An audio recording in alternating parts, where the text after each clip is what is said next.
They announced 2 of the other cast members yesterday. Okay, I'm going to hold on to the table. Drama. I'm going to hold on to the table. Halle Berry. Oh, no. Not And Glenn Close. Glenn, I get so upset with her. This is criminal. Lewis. Yes. What's your keep it? Besides Martin Mull dying. Ugh, that really... I remember we used to say keep it to people dying. That was really brave of us. Yeah. Martin Mull, obviously fabulous on Roseanne, fabulous in Clue as Colonel Mustard, but also just a venerable actor. You know, you just wanted to see him in anything. Wherever he popped up, he was deeply welcome. I was very sad to see that news over the past week. My keep it this week is to another actor who pops up everywhere. John Corbett, who I guess has a podcast, did a lot of talking. Who doesn't? I guess. No, we do. You're right. I invite everybody to do it. It's, you know, we're going to talk anyway. May as well record it. That's what I always say. But anyway, John Corbett, Aiden from Sex and the City, but also from Northern Exposure, United States of Terra. Lots of acting alongside... My Dick Fat Greek Wedding. Yes, lots of acting alongside fabulous women. What an interesting career. He said that his career as a TV actor has been unfulfilling and that he chose the, quote, wrong career path. He said, look, I'm in the 4th quarter of the football game now in life and in showbiz. It's just a fact. So I can reveal now I picked the fucking wrong thing to do with my life. Woo! I made a lot of money. I live in a beautiful home. People come to me at every restaurant I go in. I'm a friend of the world. But as far as a fulfilling creative work life, I didn't write one fucking line. I didn't write one joke to make people laugh. So it's been unfulfilling on that level. I did not know life was about jokes. What? He's like, if only I had written a joke, then my life would have been worth it. Here's my thing. I applaud honesty. I want you to speak your truth about your career, especially since he goes into, you know, if you're an actor on like a TV show, a lot of your life is waiting around for the scene to start. Mm-hmm. You do nothing while you're sitting there.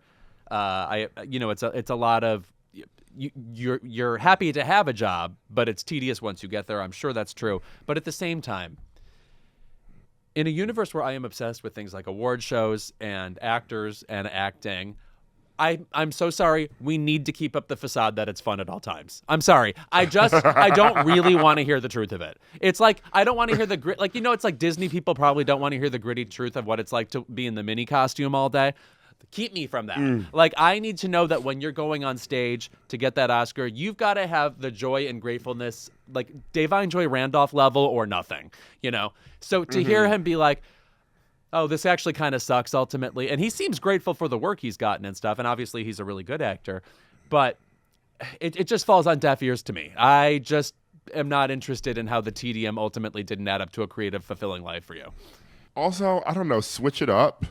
He does sort of the same kind of roles, to be honest. Right. He's just dependable kind of mensch type who shows up and women are grateful to meet him and then, you know, move on to the naughty Chris Noths we really want. You know, he had a country album in 2006. Oh, self-titled. Really? Well, he's very in the dressing like Blake Shelton community, so that doesn't surprise me. Yeah, maybe he should focus on his music career. You know how we have like get back in the studio. We have celebrities who somehow seem like they still shop at the Buckle, and he is one of them. There's a certain fit of a certain jean that he's wearing. I did not know that he was married to Bo Derek. That is a marriage nobody knows about, that like never gets discussed. I forget when it happened.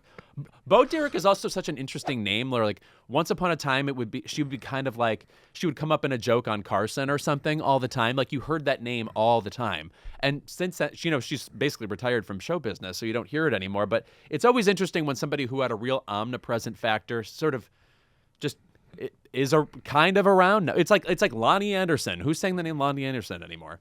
Only you in your sleep. Yeah, that's right. Ira, what is your keep it this week? My keep it also goes to an actor. Oh, who has some things to say.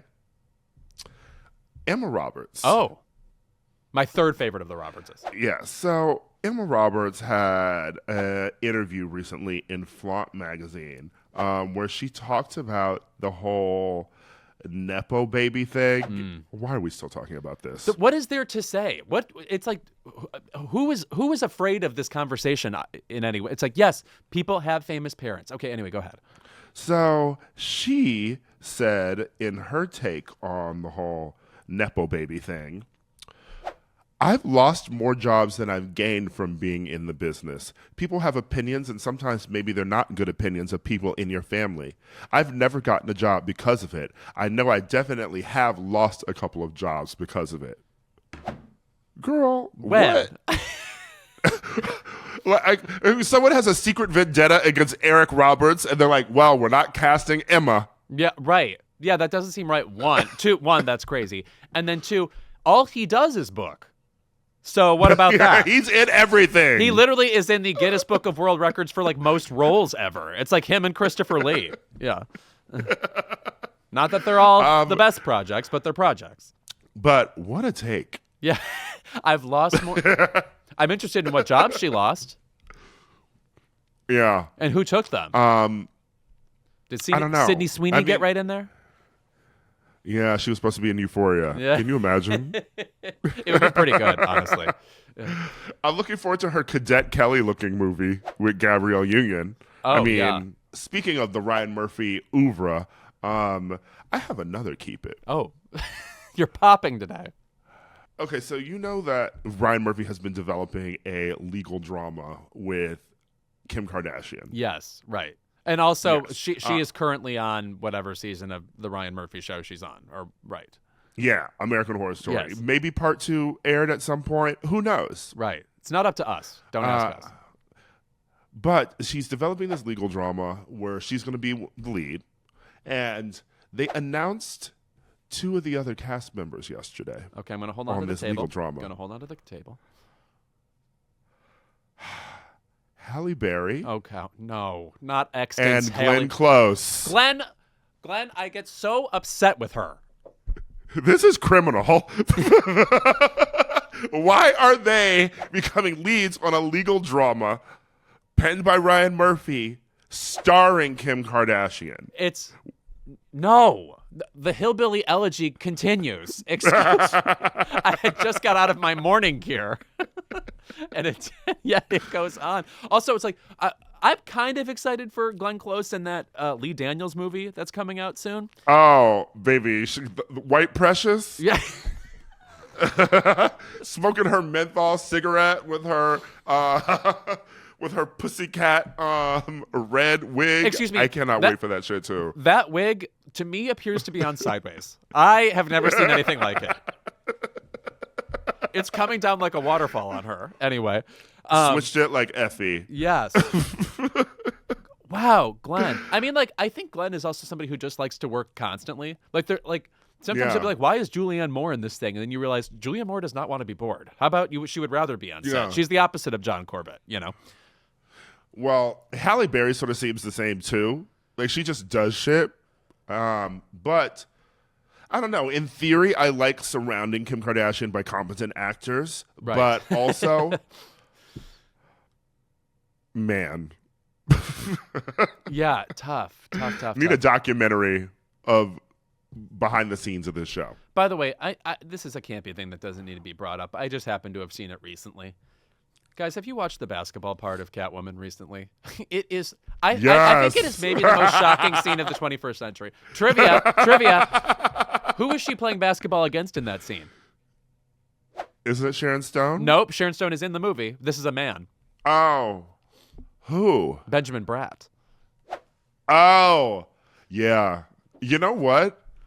Someone played Mystique's Scandalous at a party this weekend. Which is the soundtrack and of I that was scene. thinking about Catwoman. Yeah. Great song. I love that song. Yeah. Yeah.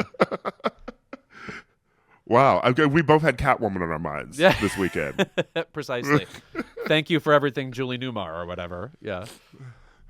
Wow, she was Catwoman. Yes. Right? Oh, there's quite a few. Lee Merriweather. Yes. Michelle Pfeiffer. Yeah. Anne Hathaway.